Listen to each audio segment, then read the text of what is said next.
widely, and we will have time for press question and answer. But before that, I'll go ahead and turn it over to Senator Murray for some opening remarks. Well, thank you all for joining me today. And listen, I'm so proud to be a voice and a vote for Washington State here in the United States Senate. And I'm really grateful to the voters of our state for sending me back to Congress to keep fighting for them and their values for another 6 years. Today, here in the Senate, we swore in new senators, and I've participated in this many times before, but today's swearing in was a little bit different. I was sworn in today by the first woman Vice President of the United States, my friend, Vice President Kamala Harris. And as many of you know, today I am officially now serving as the Senate President Pro Tem, the first woman ever to hold this position. So I will preside over the Senate in the absence of the Vice President. I'll sign bills that we send to the President's desk. And this role puts me in the third in line in the presidential line of succession. It is a responsibility that I'm very honored to take on for my country and for Washington State. But I want to talk a little bit about why today my becoming the first woman President Pro Tem after being sworn in by the first woman Vice President really matters. I remember before I ran for the Senate watching Anita Hill speak before the Senate Judiciary Committee, questioned by all male senators because there was no women on the Senate Judiciary Committee. And all I could think to myself was, those are not the questions I would have asked.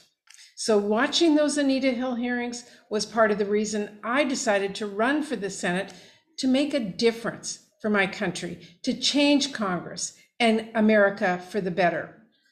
I hope that when young women now see me in this position, they see they can accomplish anything they set their minds to. I hope they see that they not only belong in Congress, but that their voices are needed here in Congress. We need their perspectives and their insight, and we need a Congress that looks like America. The year that I was first elected to the Senate, there were 3 other women elected with me, and there were 24 in the House. And that was enough for everybody to call it the Year of the Woman. Well, today we have more women serving in the Senate than when I first started. But you know what? We need more. We need more women in leadership roles and more women at the decision-making table. But today really is a sign of progress I have fought for a very long time. And I hope we continue to build on that progress. We need to make every year the Year of the Woman. And I do care deeply about the work we do here in Congress and how that work can help friends and neighbors that I grew up with and the constituents that I represent. And I really look forward to this opportunity to serve our country now as President Pro Tem. And I'm happy to take any questions from all of you on this historic day. All right, so now we'll jump into question and answer. So you'll see on your screen a reactions button, and if you can use the raise your hand function, we'll call on folks in the order they raise their hand.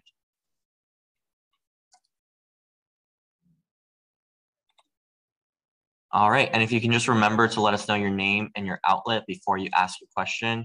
I see we have a question from Freddie, but Freddie, can you let us know your outlet? Hi, Freddie Monades from KNKX Public Radio here in Seattle. Hi, Senator Murray. Thanks for holding this, and thanks for chatting with us. I was wondering, I was just kind of thinking about the work that you do in Congress and how does this new role kind of affect the legislation that you'll propose? I guess, is it, how do you split your time between the two now? I do both. Obviously, I am the senator for the state of Washington. First and foremost, I get up every day and say, what can I do to help the people of Washington State? I will continue to do that in this role, and I will help make sure that the Senate continues to do the business that it needs to do. I see my role as a leader in the Senate is helping us to solve problems and find solutions to some of the biggest challenges that we face. So I will bring a Washington State perspective to that, and I think that's great for Washington State. All right, I see that we have a question from Ryan Harris with Northwest News Radio. Ryan, you can go ahead and unmute. Good morning, Senator, and congratulations on your new position. It's kind of an obvious question, but should the unthinkable happen, and it would be some extreme circumstances, are you prepared to be President of the United States? I hope it is an unthinkable question, but on the off chance that that day happens, I'm doing everything I can to prepare myself, making sure that I know the issues of the day, both domestically and foreign, keeping up to speed, being briefed, and knowing what I would need to do should that day ever happen. All right, so just a reminder, another call for any questions, please use the raise your hand function. I see a clapping from Devin Haskins. Devin, if you can just let us know your outlet and go ahead and unmute yourself. Yeah, that's me hitting the wrong emoji there. You've only been doing it for a couple of years. You should have it by now. So going off of that last question, with what's happening in the House right now with the vote that looks to have failed a second time, does that, and it's more just kind of a legal question, does that move you up to second in line until that? Technically, I don't. The moment. That's what I'm wondering, if that's the case. Technically, I assume that they will elect a speaker fairly soon, but if you ask me in this moment, at this moment, yes. Thank you. It's just something as I was watching the vote, I had a question about. All right, so just one other call for any questions that we have from folks here. And I see another question from Ryan Harris, and not seeing anyone else, we'll go to a second question from Ryan.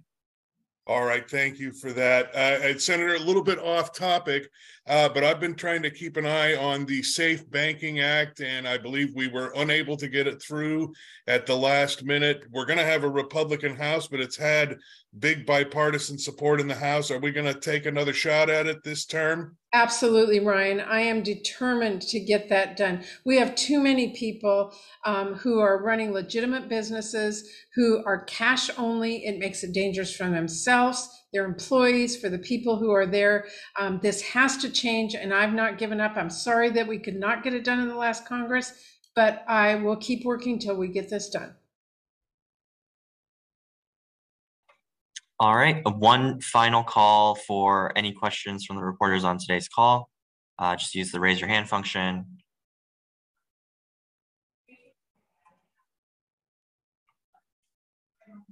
All right, we got another one from KNKX, so we'll go to Freddie. Might as well. Thank you. And I forgot to congratulate you the first time around. But just looking at your bio, you were first female senator from Washington, first female chair of Senate Veterans Affairs, and another first for you. I guess, what does it mean for you to be sort of in this position to kind of spearhead all these firsts? Well, I never thought I would be in this position. I got involved in politics, as you may remember, because I had a male state legislator tell me I could not make a difference because I was just a mom in tennis shoes. And I took that challenge on, and here I am today, just being sworn in as President Pro Tem.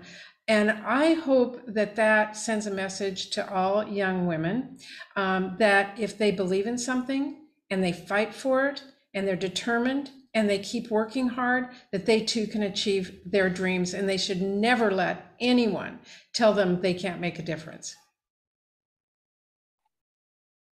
All right. So seeing no other questions, we'll go ahead and close out for today. As a reminder, today's press call was recorded. It will be distributed widely. Thank you everyone for joining. That concludes today's press call. Thank you so much.